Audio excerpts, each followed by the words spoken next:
It's Kate. And Oliver Hudson. Host of the new podcast, Sibling Revelry. That's right. We started this show because, you know what? No one talks about siblings and that dynamic. The siblings, they know each other better than anybody. Yes. You know. Listen to Sibling Revelry on the iHeartRadio app, Apple Podcasts, or wherever you listen to podcasts.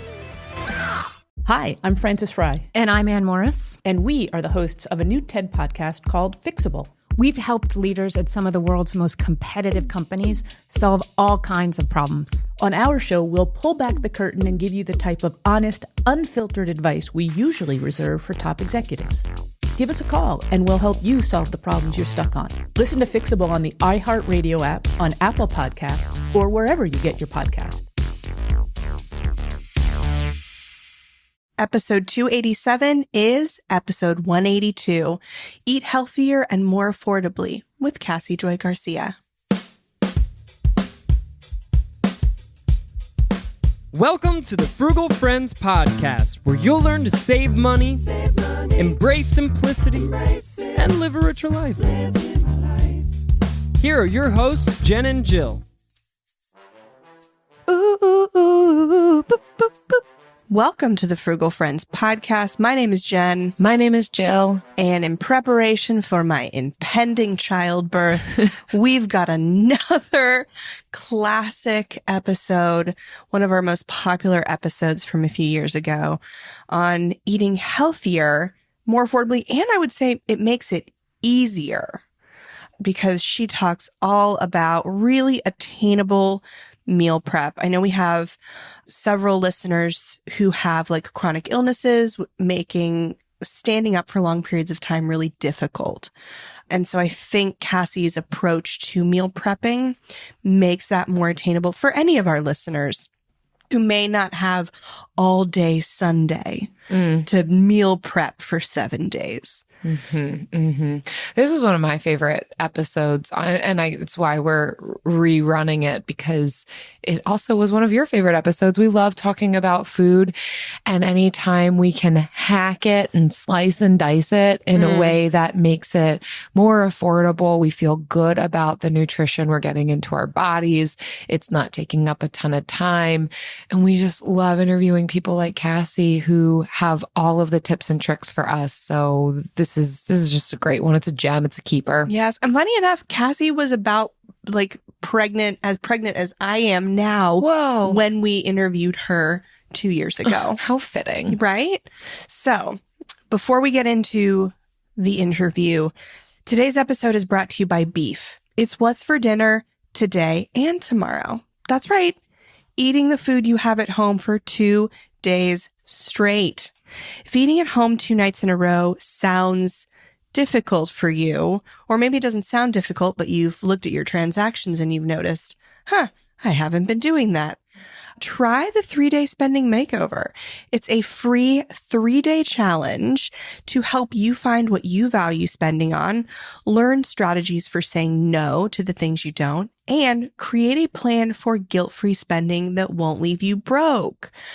If this sounds like it will help you eat at home more, then head to frugalfriendspodcast.com/makeover to start your 3-day challenge today. Again, it's free. It's 3 days. You can access it online. Yeah, and you don't have to do it in 3 days, or you could do it all in 1 day. Oh, it's amazing. up to you. Yeah. I'm not going to tell you what to do. Spread it out.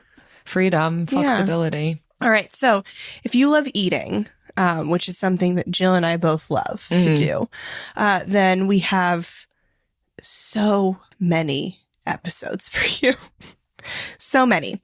A few really good ones that kind of also talk about meal prepping and planning specifically. We've got episode 262, meal prep and freezer meal tips. Jill and I get real spicy in that one. We got a big heated debate on defrosting. Episode 149 is frugal meal planning with Ashton Cope. We talk a lot about how you can DIY your own meal planning. So those are a few good ones to queue up for after this. But without further ado, Cassy Joy Garcia is the New York Times bestselling author of Cook Once, Dinner Fix. And we couldn't say that when this episode came out because I don't think the book had come out. But now we can say it. And she's the creative force behind the popular food blog Fed and Fit, and just a joy of a person. Let's do it. Here's Cassy.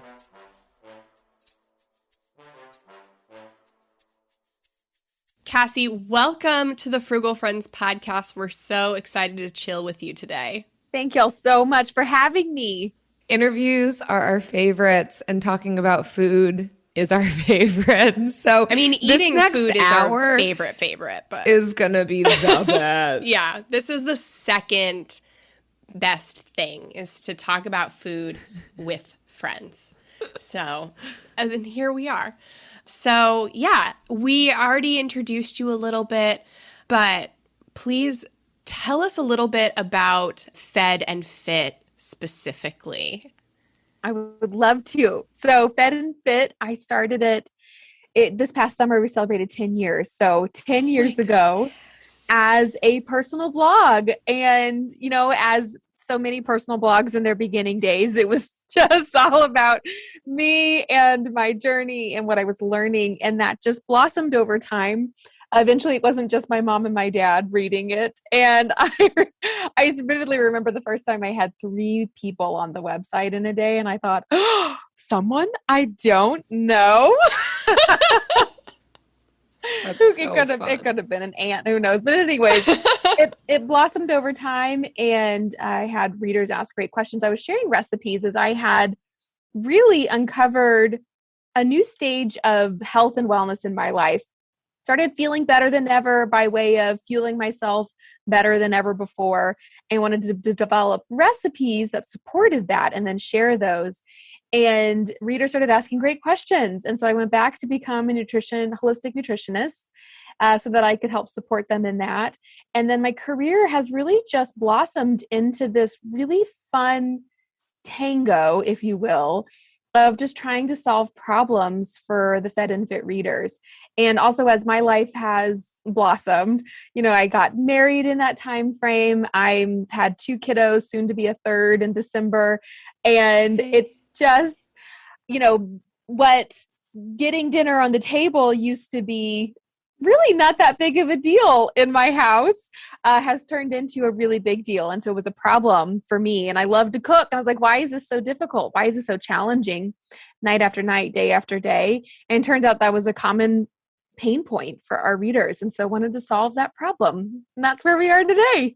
That's an amazing thing about blogging. I mean, you've been doing it for a long time. 10 years is a long time to do anything, but especially as it relates to blogging. I was reading in the intro part of your book how, you know, when you began, you had to explain what a blog was to people. And like, yeah, that's like how OG you are. But also the nice thing about that is being able to grow with your readers and vice versa, that as you enter into new life stages, there's new things that you're discovering, and how sometimes the problems change and the ways in which you find solutions change. So I could imagine there'd be so many people who can relate to you on a variety of levels, right? What it was like to cook for one person, then 2, then kids, and how does this all weave together? So really excited for your perspective on this. Oh, thank you.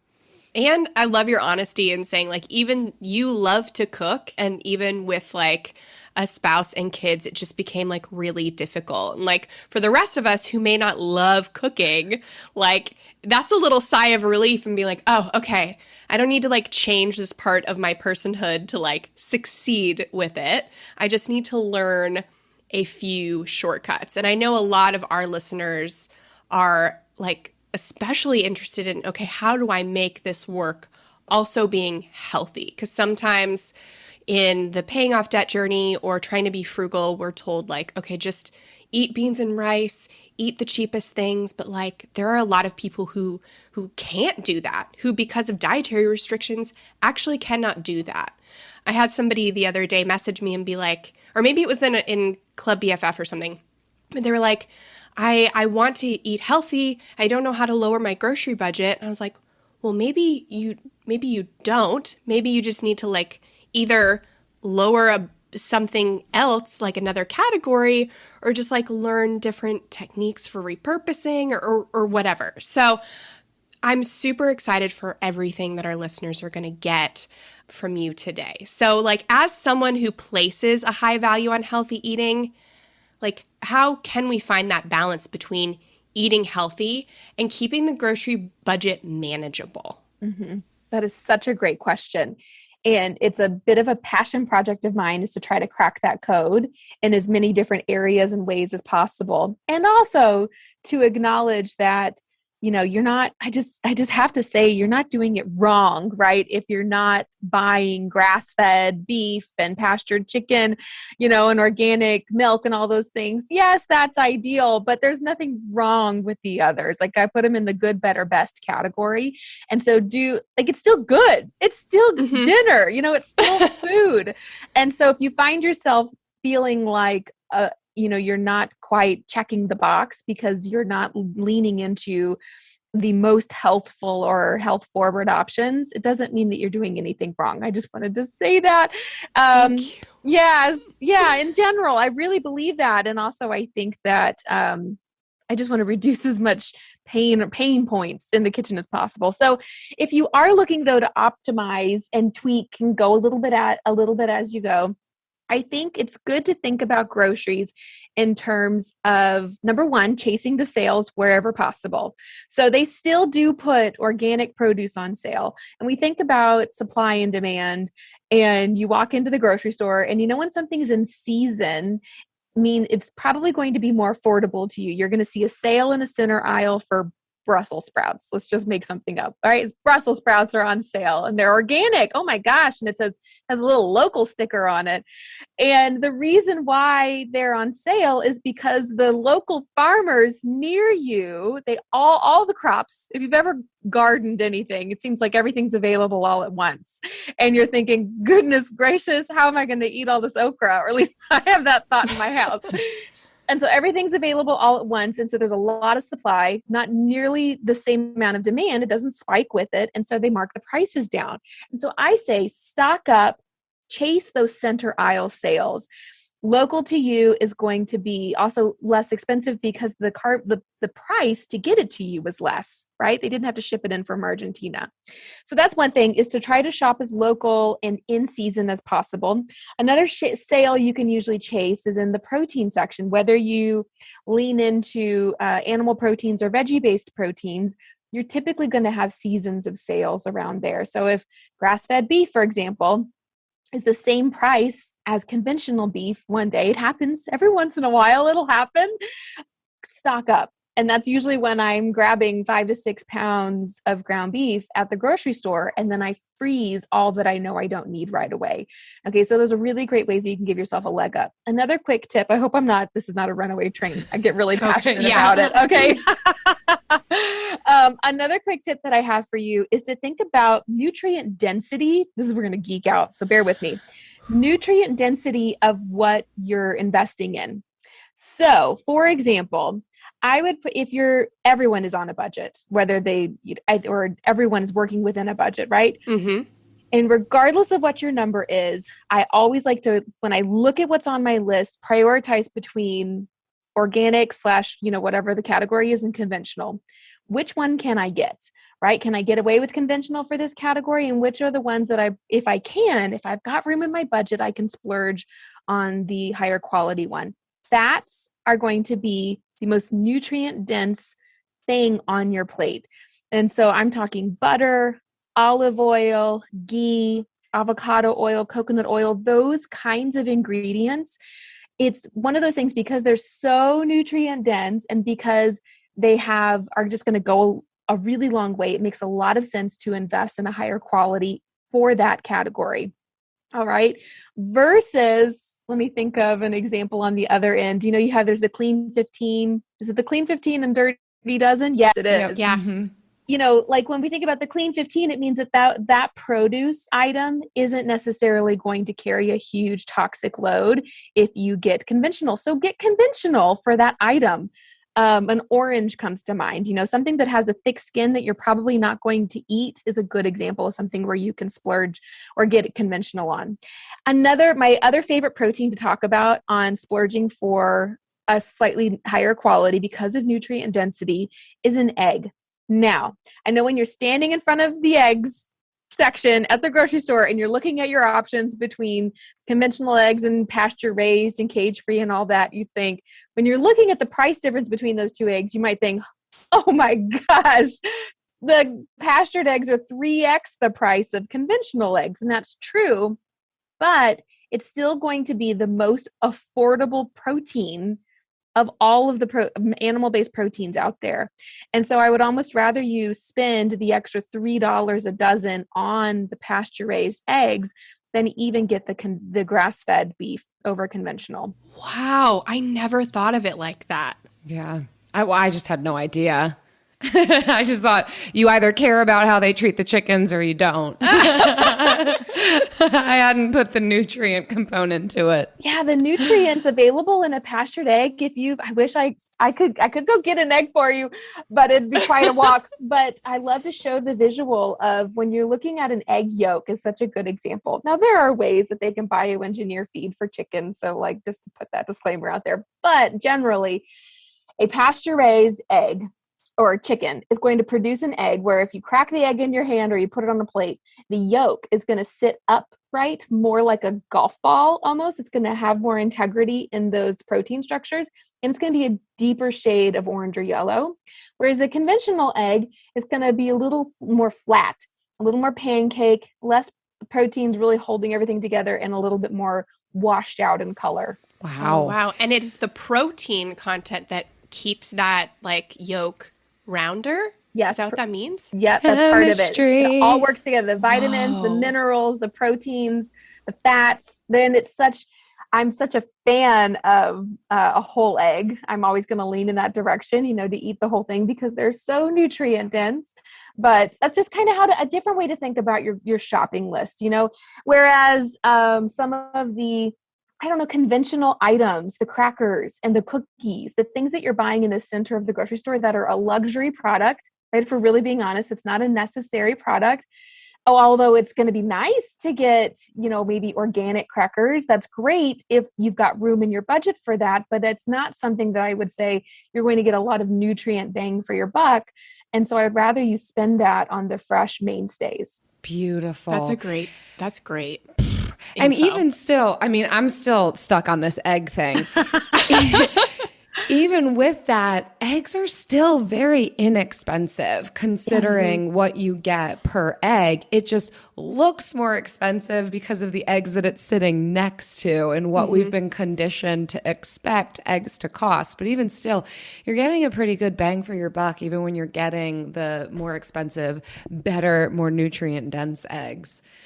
Amazing. Wow. Can I say one more thing about eggs? We're on it now. Let's go. I'm not a huge fan of eating eggs by themselves, but the other day I whipped up an egg with a little bit of milk and a little bit of shredded cheddar and put it in the waffle iron. And keto people have been doing this, so it's not like I found something new. But that egg was so fluffy and so delicious. And I was like, I like egg. If this is what eggs can be, I like it. So if you're looking for a way to incorporate more whole eggs in your diet, try them in the waffle iron. Just all caution to the wind with you, Jen, huh? I don't even care how you're supposed to use this kitchen appliance. We're going to just throw some egg on it. I had made waffles and I was like, okay, the waffle iron's already dirty. Let me put my egg on there. It was life-changing. So I'm here for it. That's all I have to say about eggs now. There is so much more, though, that we could say. We're going to get so hijacked. But there's so many ways that you can make them. Hard boil them, poach them, fry them. There's more things. Anyhow, put it in stuff. Eat it as it is. I love it. I love it so much. It's one of the most versatile things. You're like the guy from Forrest Gump with shrimp. Yes. But also, I don't want to move so quickly past all these other tips that you've given us. And it really is this beautiful blend of how we can eat well and within whatever our budget is, like to make that manageable, where we're not just feeling this pressure to go organic with every single thing, or to become somebody that we're just not if our priorities aren't exactly there. But if we do want to care for our bodies well, there are good things that we can be doing, like what's in season. It doesn't matter what Pinterest told you looks good and you saved the image. Go with what's in season first and shopping the produce and the meats first rather than all the other, I like the term, the luxury items. These are the ways that will help our budget and our bodies. Alliteration. Love. But also you've got a whole other concept here that I think is a tip in and of itself of how we can feed ourselves well on a budget. So you've got this whole thing called a dinner series. Can you describe for us what that is, how you go about it? Yes. So when we're looking at what we're spending on groceries, probably the biggest leak in our entire budget system for groceries is going to be wasted food. Right? Yeah. At least that's the case. Maybe I'm projecting this, but that's the case. You're not alone. And it's all well intentioned, right? And it's not to shame anybody again, but we do our best, but recipe calls for a quarter of an onion. We chop up that quarter of the onion. We, with good intention, place the rest of it in a container in the crisper veggie drawer. And then we forget about it until it's a sad, sad onion and we're throwing it away. And it's like, what did you actually spend on that onion? Just went per tablespoon, just went way up. And so I think that there's got to be a better way where we can, number one, I'll be honest, although the efficiency as it relates to my grocery budget was nice, it was not my primary goal. My primary goal to solving the dinner problem was, how do I make this just easier on me, because I was exhausted and I wanted to order also a luxury. I wanted to order takeout every night, is because I was so exhausted. And so what I found is that if we weave ingredients from one meal together into the next, not only can we, save because we're using up that thing, we're using up that ingredient, but also we're saving on energy because we only have to cook something once and then repurpose it into several different meals.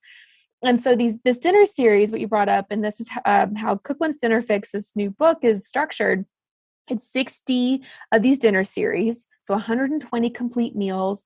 And they're paired up so that, let's say, for example, I was just making one in the kitchen earlier today, but I have 3 pounds of shredded chicken. So I walk you through how to cook chicken so that it's shredded afterwards. And again, this is one of those things, lean into the sales, go to the butcher counter first and see what they've got. And if grass-fed beef is on, or just beef is on sale, a pork shoulder is on sale, the chicken, whatever it is, grab that thing and then flip to that chapter. My hope is this is how it's going to be used. And then flip to that chapter in the book and say, okay, I've got a pork shoulder. What the heck do I do with it?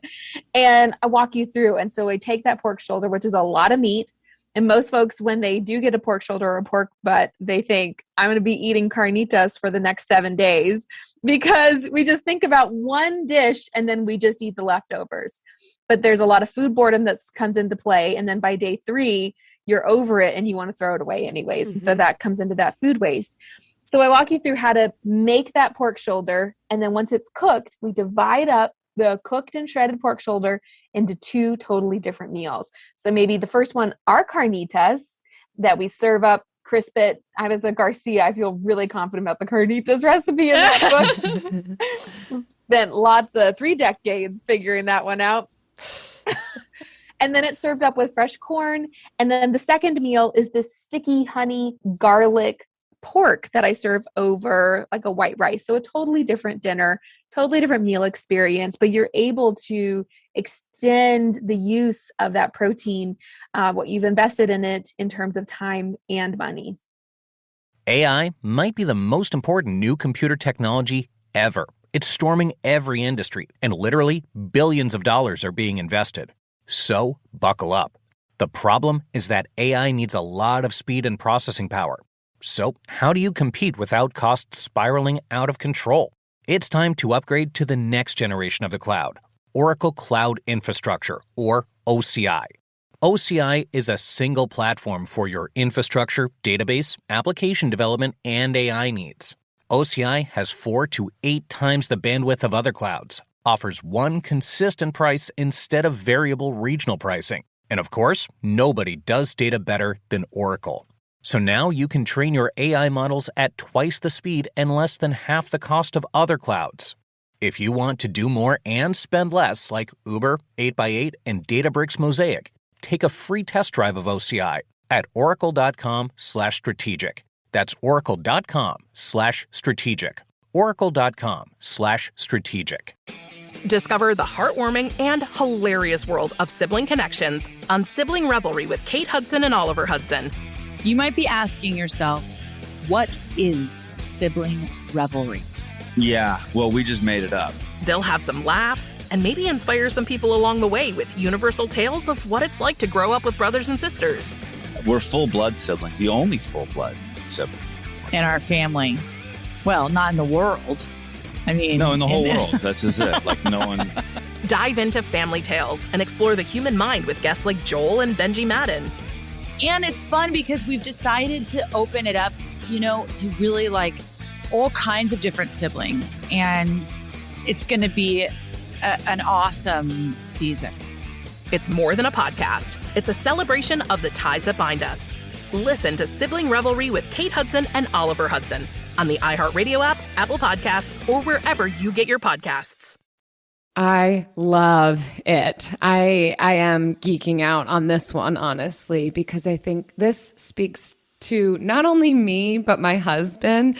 I don't know that I've heard that term before, food boredom. I know it well, though. My husband will not do leftovers. Love him to death. He has so many other skills and qualities that are fantastic, but he will not eat leftovers, which has forced me to be creative. But then also it's so lovely to run into someone like yourself, Cassy, who's done the work already to say, all right, here we go. Here's what we can do with the meats so that we don't end up throwing this out and someone doesn't get bored with the thing that you spend all this time laboring in the kitchen for. Yeah, he's not the only one. Like, I know other people that don't eat leftovers. And so this is essentially kind of like a way to repurpose leftovers, but like intentionally. Yes. I have a dear friend coined it really well. Her name is Michelle Tam, and she said, you made bestovers. I was like, hi, you pithy genius. That's so good. Oh my gosh. That is awesome.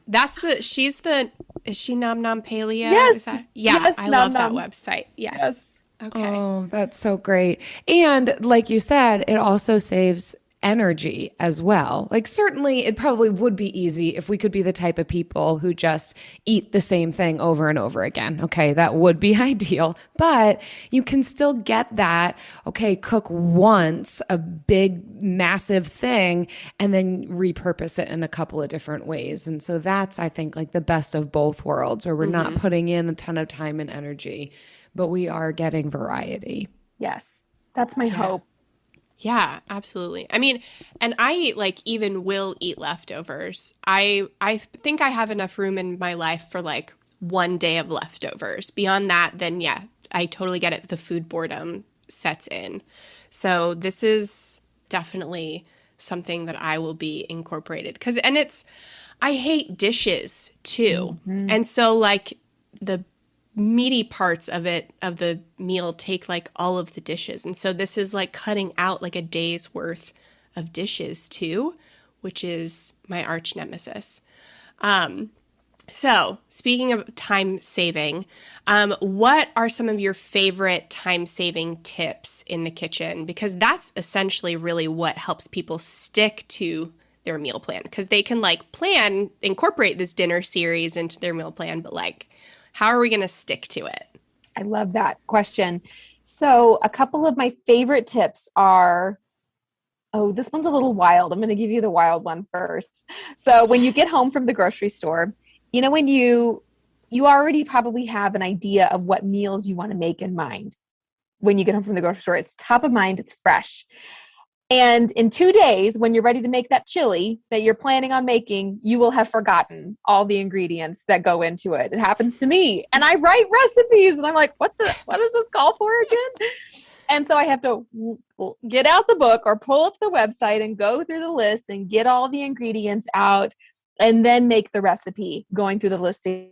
When you get home from the grocery store and you have all of your ingredients already out and it's top of mind of what goes with what, is to store them in the refrigerator organized by meal.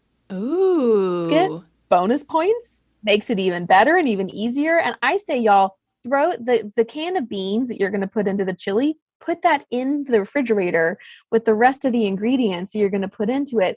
So it's all together and it eliminates that time, the rummaging time to find all the things that you need. And it's going to make it so much more likely, because when it's been a day and you're like, okay, it's 5:30 and I got to start on this chili. I can't let that beef that I bought go bad and I really got to start on it. And you're thinking, I got to find everything. I can't remember what all goes in this stuff. Mm-hmm. It's already there ready for you. So that's one of my favorite tips. Another tip I have is that you don't have to be a meal prepper. Sometimes when folks think meal prep, they think making 7 different dishes, right? And stacked in your refrigerator and you grab them and you go. You can also meal prep by just doing little things to get you ahead, like chopping garlic and onion. So the next time a recipe calls for maybe a quarter of an onion, for example, and you already have your cutting board out, finish chopping up the rest of that onion and put it in a little mason jar and seal it. And then keep that chopped onion in your refrigerator and use it in the next 5 days, because there's a really good chance that majority of the recipes you're going to cook call for garlic and or onion. And that way you can just take a spoonful of it, put it in your skillet, and you don't have to get out the cutting board, another dish you're saving on, and that's already done for you. Same thing for the garlic, put it in a little mason jar, pre-mince your garlic. Versus, again, a luxury item are things that are already prepped for you. So if you're looking to optimize your grocery list, that would be a really great saving, is to do your own minced garlic. So things like that, I think, really can save a lot of time.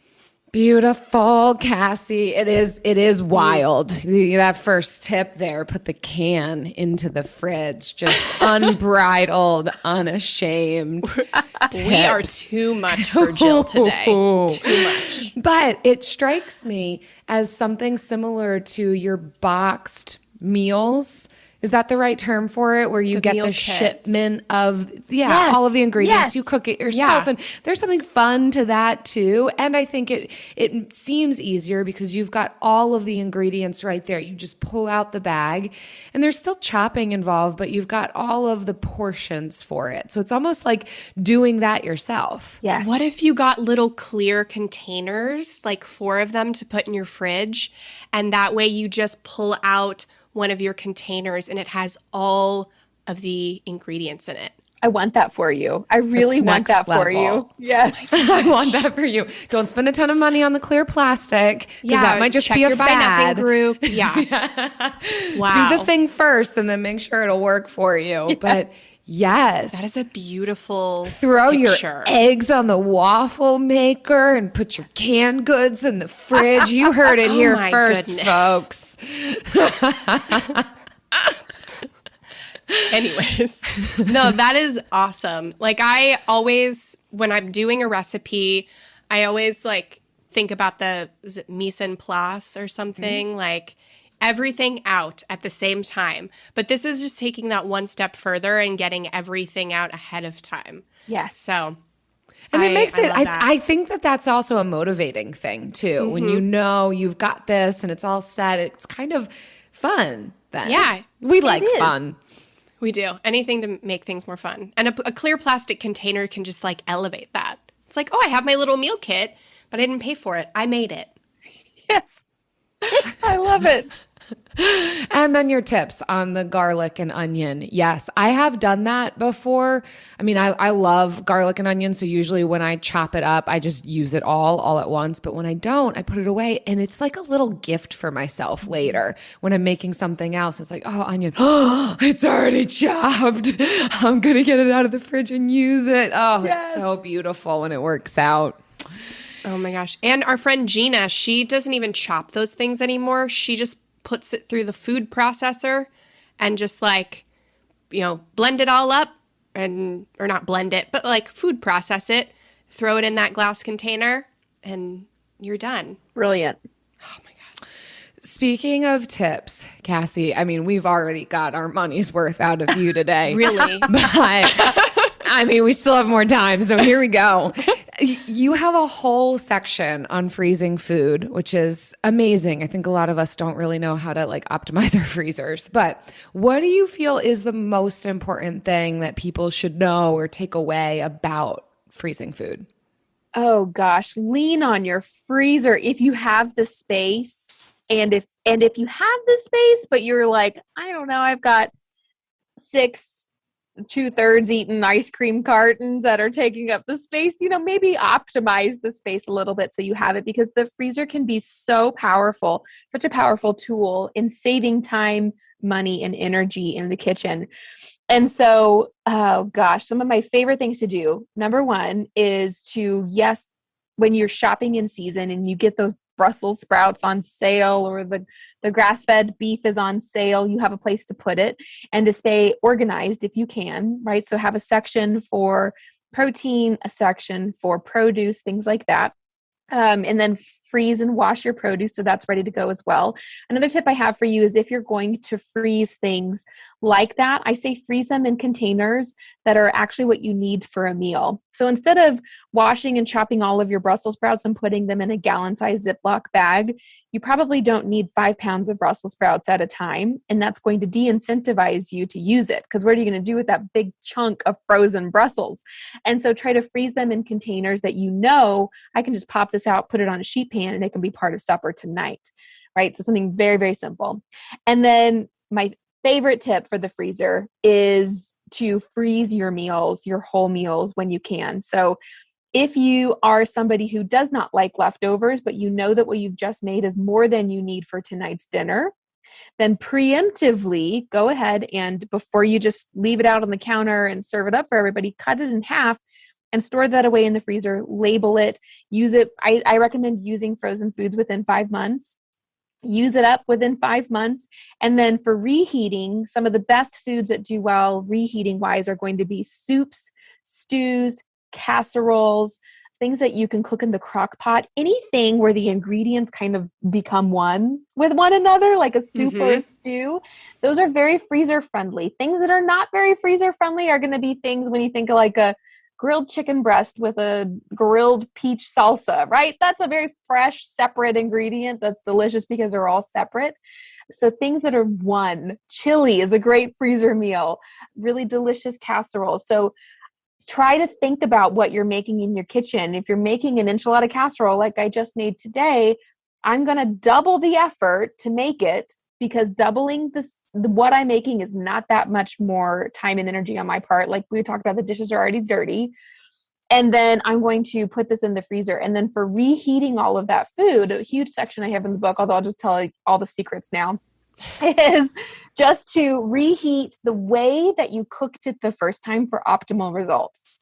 Okay, so for example, sweet potato fries. If you made sweet potato fries and you had too many of them and you wanted to, they don't last in our house, so it's probably a terrible example, but if you have too many of them and you want to freeze them for later, then you would reheat them by putting them on a sheet pan in the oven, which is where you cooked them the first time, right? A chili or a soup, let it thaw enough, the container, so you can pop it into a pot, put a lid on it, and let it come to temperature on the stove. A casserole, cook it in the oven. And so that's a question I get really commonly is, and of course, a microwave is always there for you in a pinch. It's going to be the fastest. But for the best texture, try to reheat where you cook something the first time. Beautiful. You are just a powerhouse at tips. Just back to back right now. Jill is on this. I am. Because I told you, I love interviews. I love food. I love talking about food, eating food. I really don't like making food, but this is inspiring me. Same. Yeah. That tip about not freezing all of your stuff together, that took me many years to realize that if I just throw it all into a bag because it's easy in the moment, I hardly ever utilize it, or I thaw everything out and then I don't use everything and then I just throw it out because I feel weird about like refreezing it again. So having it in portions is golden. And then speaking of giving gifts to yourself, when you're able to put like half of your meal away later, like, yeah, you might not want back to back the same meal, but you know you're going to have that meal again. And so now you've just like given yourself food for the days when you are just super busy and exhausted. Or sometimes I've used that for like giving meals to people, you know, somebody's always having a baby. So dropping off food, it's a nice little gesture. Plus you don't have to do all the work either. It's just like, this is already in my freezer. My husband's not going to eat it. I actually think that's the best kind of gift as someone who's now had 2 kiddos, is when someone brings you an already frozen casserole, it means eat this when you want, versus, you know, it's hot. Do you want it now? It's hot now. Yes, it's hot now. And it's always lasagna, just like always. Yes. So when you have your 13th lasagna, you can freeze it and have it in 5 months when you've recovered from all the lasagnas. But give it to people in a container you don't want back. I don't even have kids, and I know that that's the nice thing to do. Yes. I am so glad your freezing section in your book is so robust, because I love the freezer, because sometimes it's hard to stick to the meal plan. And if I miss a meal, then if the stuff is already frozen, if I was using like frozen stuff in the meal plan, then that's very easy. I know that's not going to go bad. I can just use it next week or the week after. And I found that for me, freezing separate ingredients, I'm much more likely to use that than I am if a whole meal is frozen. Like if I do like a curry or something, like an individual portion for like a lunch, and I'm like, oh, I can bring this for lunch one day that I don't have leftovers. There's 0% chance I will eat it. And that is just like me. Other people do not have that problem. That is a me thing. But if it's 2 pounds of carnitas that are in the freezer, like, then I can do that for a completely separate dinner with fresh produce. And so, like, I am obsessed with my freezer. I buy most of my produce frozen now. And like, even if you get it organic, the frozen is cheaper. So you can buy like more, organic produce that's frozen. I just love the freezer. I love it there. Talk about nutrient density. Actually, that's a myth I would love to bust, is that frozen foods are inferior to fresh produce.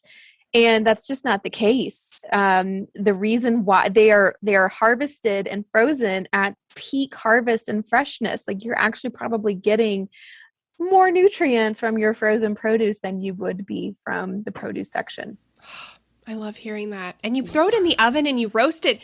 It tastes the same. I've had listeners reach out to me on Instagram and be like, yeah, I roasted that frozen broccoli and you were right. It tastes the same. It's so good to hear you were right. Were they yelling it at you like you're yelling it now? Yeah. I imagine that, I only read it, but I imagine, that's how they were saying it. I've not had success with frozen Brussels sprouts. They always taste a little bit more mushy to me. I'm just going to be honest. Other frozen veggies, absolutely. But Brussels sprouts, I've not had luck. Love it if someone had some tips for me on that one, but... Try your hand at very many veggies. Speaking of things that we love and are obsessed with. What speaks to me besides frozen veggies? The Bill of the Week.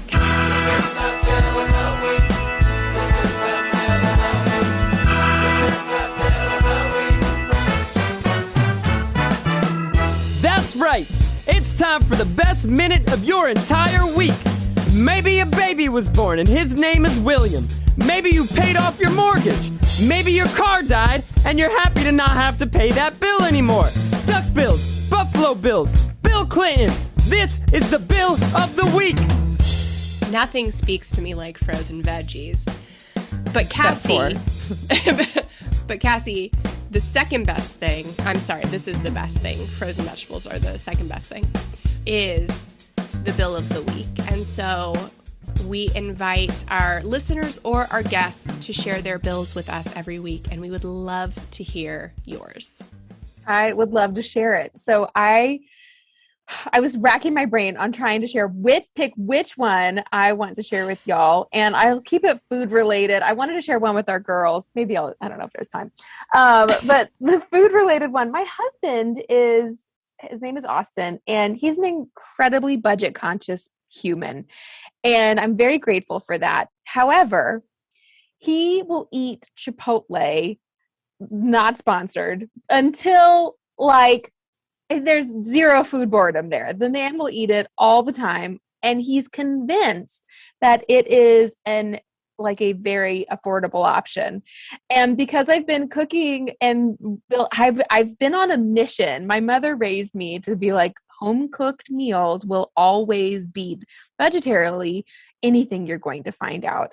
And I've been trying to share this with him. And we recently went through a tracking experiment because I've been cooking from Cook One's Dinner Fix so much lately. When it comes to writing a book, I cook from it, or essentially I develop these recipes, make them 4 to 5 times, and then send it off to the publisher. And then about 9 months to a year goes by, and then I get to start cooking from it again to be able to remember to talk about it and share some of my favorite recipes.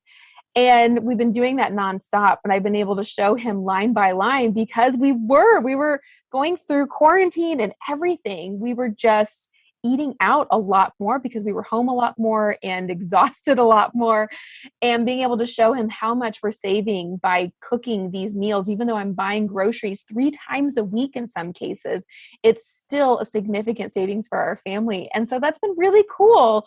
I mean, it's nice to feel right in the case of a 10-year relationship when you're chatting with somebody, but it was just so validating to just show that you really can serve, because nothing against Chipotle, we're still going to eat it at least once or twice this week, but just to show that there's so much power available if you've got the time and energy to cook from home. Yeah.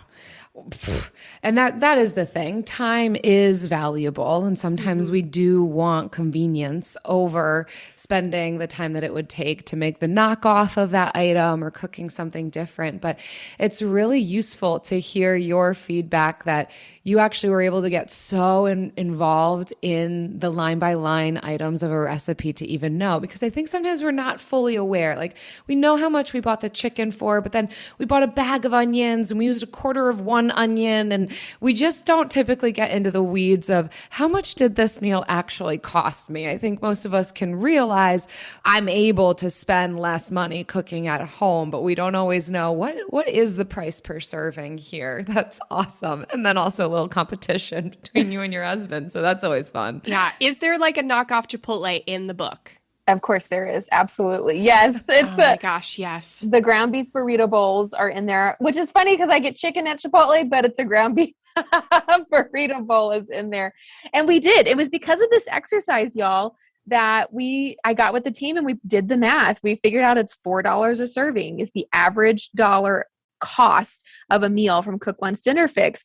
And then to just lean in a little further, that's going to fluctuate a little bit. I really wanted to give people some sort of a compass. And so, when you look on Yelp, they have dollar signs for restaurants. It's like, you want a $1 sign or a $3 sign restaurant. I wanted to give people a little bit of a guide. And so every single dinner series also has that on all of them. And so it'll show you if it's a $1 sign dinner series, one $4 one in the entire book. And it's a seafood one. So just, you can tackle it if you were ready for a special occasion, but most of them are $1 and $2 signs. And so I just to give people a little idea of where is this going to land me? Oh man, I love it. You are just speaking all the way into our hearts, souls, and minds today. And what a great thing. If you want to try one of the $3 signs, you just pair it with a $1 sign, and you don't have to feel like guilty about trying the $3 sign or the $4 sign one. Yep. Like, treat yourself. treat yourself, and then balance it with a $1 sign. Yes. Oh, that's I love amazing. that. What a good bill, Cassie. Thanks so much for sharing that. If anyone listening has a bill that you all want to share, whether it relates to a competition you had with your partner, a realization you had, a bill you paid off, a bill, I don't know, anything about Bill, you know, we're vague about Someone it. named Bill that you're in a feud with and you'd love to prove wrong, but kindly. Visit frugalfriendspodcast.com/Bill. We'll listen to it. Discover the heartwarming and hilarious world of sibling connections on Sibling Revelry with Kate Hudson and Oliver Hudson. You might be asking yourself, what is sibling revelry? Yeah, well, we just made it up. They'll have some laughs and maybe inspire some people along the way with universal tales of what it's like to grow up with brothers and sisters. We're full-blood siblings, the only full-blood sibling. In our family. Well, not in the world. I mean... No, in the whole world. That's just it. Like, no one... Dive into family tales and explore the human mind with guests like Joel and Benji Madden. And it's fun because we've decided to open it up, you know, to really like all kinds of different siblings. And it's going to be an awesome season. It's more than a podcast. It's a celebration of the ties that bind us. Listen to Sibling Revelry with Kate Hudson and Oliver Hudson on the iHeartRadio app, Apple Podcasts, or wherever you get your podcasts. From the studio who brought you the #1 podcast, The Piketon Massacre, this is Murder 101. A group of high school students started a project to research a string of unsolved murders. Those murders happened in the mid-1980s. He's out there doing stuff. He just didn't stop. Everything that the students predicted through their profile turned out to be accurate. Redhead killer profile. Male, Caucasian, 5'9" to 6'2", 180 to 270 pounds. Unstable home, absent father and a domineering mother. Right-handed, IQ above 100, most likely heterosexual. There is no profile of this killer except for the ones the students created. Just because some of these women no longer have people to speak for them does not mean that they deserve to not be spoken for. What if this guy's still alive? Like, what if he comes after us? I said, are you going to kill me? And he said, yes.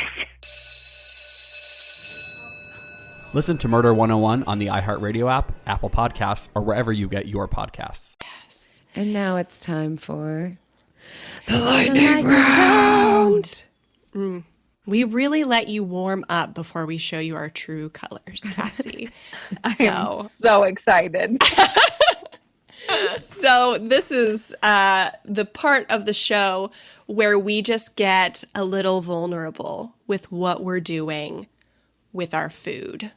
And so we are all going to share, we're all going to share our latest like leftover repurposing or best over repurposing. It could be most recent or just like most proud of. So Cassie, as our guest of honor, please go first. I would love to. I'm gonna lean in to. I'm cheating. I have a book of ideas and examples. So you're gonna have the best one, but we like to embarrass ourselves with how like mediocre ours are. Okay.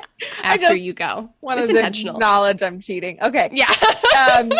So, one of my favorite things to do, and it makes me feel very clever in the kitchen, is I will take, if you've ever cooked a brisket before, it's a big cut of beef, and depending on where you are in the country, it might be a little tricky talking to your butcher about explaining what a brisket is. In Texas, it's very straightforward. Anyway, so we take a brisket, cook it up for meal number 1, make it really delicious and beautiful, serve it with some sides like a polenta and a slaw. Yum. Great meal. And then the rest of the brisket, if you don't just want to have like barbecue style leftovers again, thinly slice it, pan sear it until it's a little bit crispy, and then make a sticky kind of Asian dark sauce. I do this Mongolian beef style brisket with this already cooked brisket. It's crisped and I serve it over fluffy white rice. And it is, my husband will see me serve the barbecue style brisket on one night. And he's like, does this mean we get Mongolian beef later this week? Oh gosh. Are you looking to adopt? I know there's a third child on the way, but what's one more adult child? I would take it. Oh, I'm practically drooling. I think I am like a little bit. That sounds so good. It sounds so unattainable for me. I'm not going to lie. Mongolian beef balls, I just don't know, but it sounds so lovely. You can do it, Jill. I believe you. I'll give you the recipe. I'll send it to you and I'll walk you through it. Well, it's in the I book, would right? love that. We have the book. You've got the book. Yes, that's right. I want to try that. But I like hand holding too. Call me. You just let me know. Yeah. I just don't know how to do it. Maybe you should send me some. I mean it. Let me know. All right, Jen, what you got for us? So I did this. I mean, full disclosure, I write the outline. So like I knew what the question was. And so I did this. You were already proud of yourself. So you're like, how can I weave this into the podcast so I can brag? So Cassy, you may be cheating a little, but I'm outright like cheating this. No, but so I use Cook Smarts as like my meal planning app because like I have zero mental energy for this in my current season. And they had a something like this. So the first day was like this Asian pork sandwich with this like hoisin mayo and pickles. And so we had that. And so I had a big pork loin and I cut it in half and I used half for the sandwich. And then the other half I cut up into little chunks and made like a pork fried rice. And I was like, this slab of meat was like very affordable because I bought it so big. And I used it in like 2 places and used it all up. Brilliant. And I loved it. And Cassy approves. I love it. Good job, Jen. Thank you. I didn't come up with it, but like I was so proud that I executed it because that deserves just as much praise as like planning it and intending to. I agree. Yeah. Eric makes fun of me because that's my husband. He's allowed to make fun of me. It's all right. I have like this one go-to. That's the thing. I'll do something once and I'll be so proud that like, look at how creative I was. And then that's what I do. That's how I repurpose things. My classic, I'm just going to say this because it's funny and you've probably heard me describe it before, but then I do have another one for you. Classic for me is getting a rotisserie chicken. Eating the rotisserie chicken. I didn't even make it, mind you. I just like went to the store and got a rotisserie chicken that's like already heated up and ready to go. And then I pull apart the leftover chicken and I make chicken salad. And we have chicken salad sandwiches the next day. Oh, Eric gives me such a hard time for that whenever we're wondering, what should we do for dinner? He's like, maybe we should go get a rotisserie chicken. And then tomorrow you could make chicken salad with the leftovers. Stop it, Eric. It's such a good idea. Chicken salad's so good. And you know what? I stopped buying the cooked chickens because I know it's just going to become chicken salad. So I will reheat the portion I'm going to eat tonight, and the cold one is cheaper. Yeah. So, but I don't even know if that counts because I didn't even make the rotisserie chicken. All I do is like pull it apart off the bone, and I think I'm like Little House on the Prairie with that. I think. What do you think, Cassy? I think it counts. I'm sorry. Okay. I just want to say it totally counts. Yay! I was going to do shredded chicken yesterday and I bought rotisserie chickens for it instead of cooking it from scratch. And I still feel like I made dinner. Yeah, I mean, Because it's not did. It's like $5 for a rotisserie chicken. I don't know where they're getting the chickens from. I don't know how it's so inexpensive. I don't really ask questions. Where are you getting your chickens? Anyhow, something I also did recently was just a whole pan, a sheet pan full of just tons of veggies that I roasted. And I used it as a side dish one day. Then I used it for omelets because omelets don't just have to be for breakfast. They can be for dinner. Use the roasted veggies in an omelet. And then get this, third thing, veggie wrap the next day. Oh, yeah. I just got real into reusing these veggies. I You have can this throw like that veggie wrap on your balsamic- waffle iron. I made like a balsamic glaze. Ooh, there you go, Jen. If I want to be real wild and everything's going on unbridled. the waffle iron from now on. So I was so proud of life myself change. that week. Like side dish, omelet, veggie wrap. My husband hardly knew anything different. He was like, "This is a totally different meal." I'm like, "Yeah, He it is." didn't know anything. But also he's like, "I'd rather have French fries and mac and cheese." And I'm like, "Well, you're Always. welcome. You're not dead yet that I'm feeding you veggies." That's so kind of you to do that, Jill.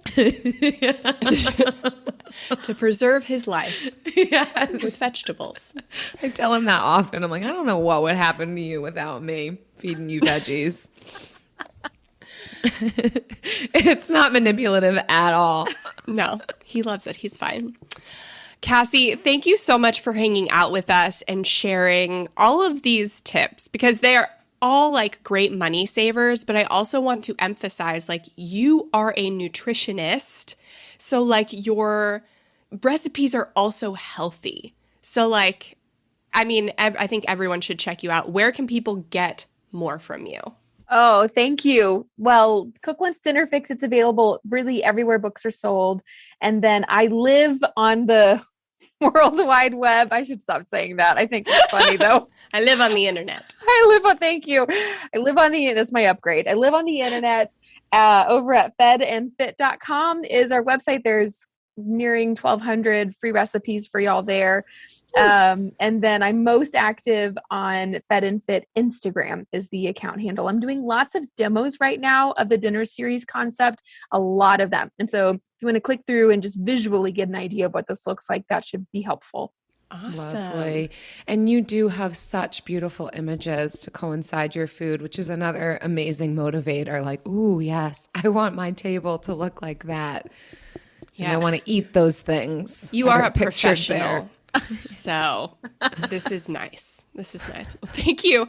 Thank you for coming to hang out with us. And I am very excited to make some of these 1 and 2 and 4 star $5 $2 dinner series. Yes. Thank y'all so much for having me. Thanks, Cassy.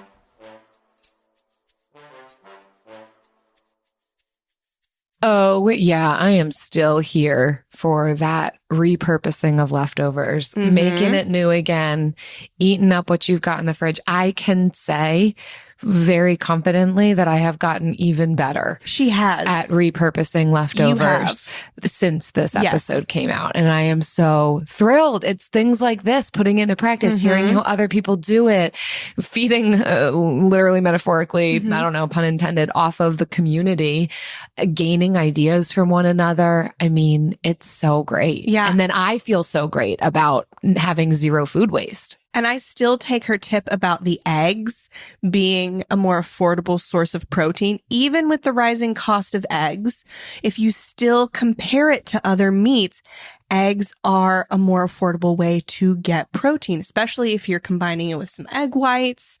It just, yes, I still will think about that when I'm meal planning and I'm trying to focus on protein intake. Oh, there's so many different ways to eat eggs too. Yeah, love it. Thank you everyone for listening. We hope that you really enjoyed this replay and are gaining your own motivation and tips that you need on this journey. We also love and want to thank you all for your kind reviews.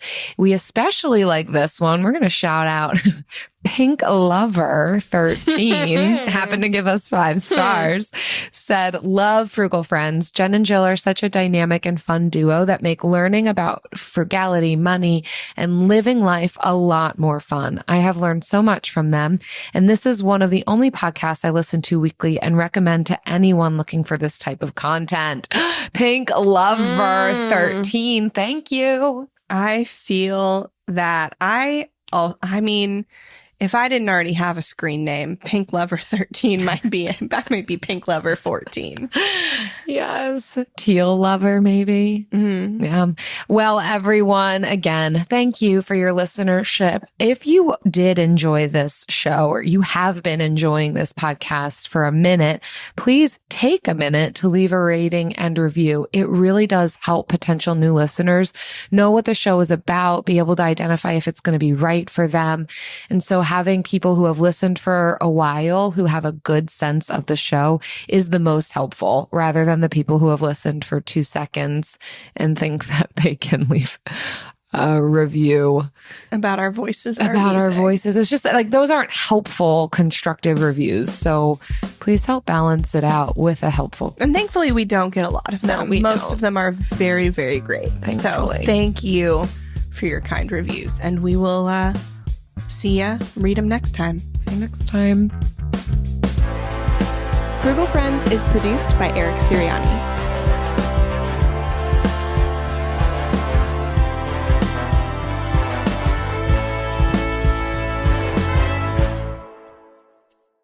All right, Jen, what's in your fridge? What do you have that you are either going to just eat leftover or repurpose? So last night you asked me what I was making for dinner, and I made a warm kale salad. Yum. And can I tell you, I feel like kale is getting dirtier because I'll massage my kale and I'll rinse it and I'll spin it in the spinner, and I feel like it's still got dirt. I feel like I need to wash it twice now. Oh, man. Like, I don't know what's happening in the kale industry. It's really possible that like quality standards are decreasing. Yeah. So, probably connected to a labor shortage. So definitely my recommendation to anybody eating kale right now is wash your leaves and then massage it and then rinse it again and spin it. Just do a double wash. Yeah. So you have more of that left over and you're going to eat that today? So I'm going to eat it cold.